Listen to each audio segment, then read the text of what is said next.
Bien chers amis, un simple petit mot ce soir, avant d'arriver à très peu de jours maintenant de revivre les événements mystérieux de notre rédemption par la passion, la mort et la résurrection de Jésus. Le confinement a changé nos relations humaines, nos relations personnelles. Avec certains, c'était l'occasion de renouer contact et rendons grâce à Dieu pour toutes ces relations familiales, souvent amicales, qui ont pu être rétablies à l'occasion du confinement, car finalement on est tous dans la même galère et on a décidé de se soutenir les uns les autres, et en plus nous avions du temps peut-être pour renouer les liens.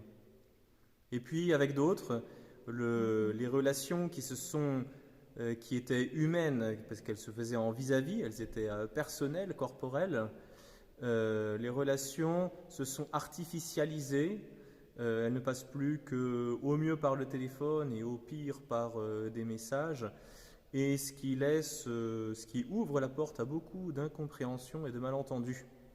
Ce qui a pu créer peut-être parfois des situations de tension dont les proportions peut-être parfois dépassé nos intentions. Et il y a de nombreux cas, il y a beaucoup de cas semblables où finalement le stress et la tension qui montent ont distendu les relations et blessé les amitiés, et blessé profondément la charité qui doit nous unir.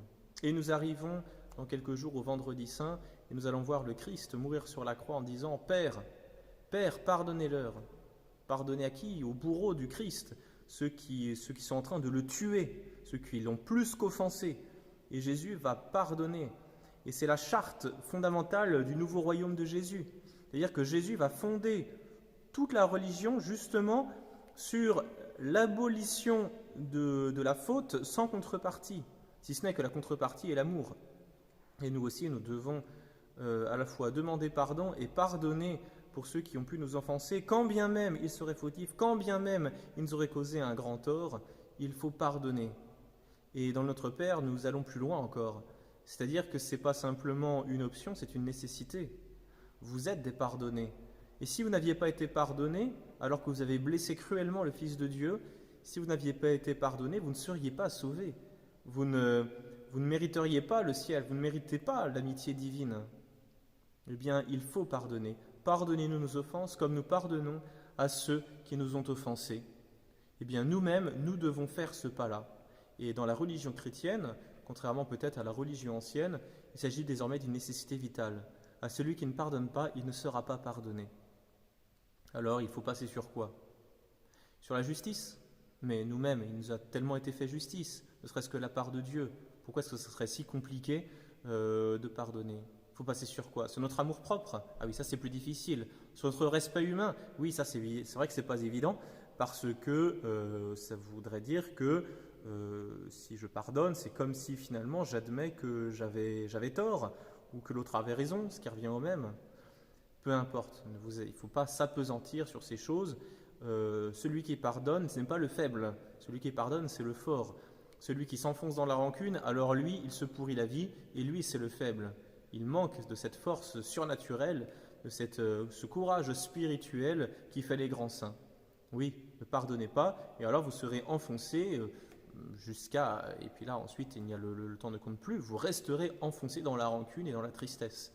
Pardonnez et votre cœur sera libre, votre cœur sera dans la joie, il sera dans cette paix, parce qu'il saura qu'il est dans l'amitié de Dieu et qu'il est dans l'amitié avec les autres. Alors, le pardon est quelque chose d'absolument indispensable. Ce n'est pas une façon comme une autre de se sortir de mes ententes humaines, c'est une nécessité chrétienne. Eh bien, chers frères, nous sommes mardi soir, et donc il est impératif qu'avant Jeudi Saint, Vendredi Saint, et avant Pâques évidemment, nous ayons pardonné du fond du cœur, et si possible, que nous l'ayons exprimé à ceux qui auraient pu nous faire du tort.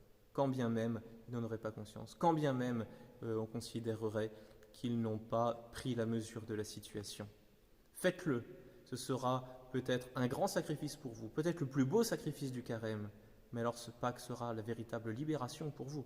Vous serez accroché solidement au bien, plus vous n'aurez plus aucun lien qui vous retiendra au mal, à la haine, quelle qu'elle soit. Vivez dans le pardon et vous vivrez dans l'amour.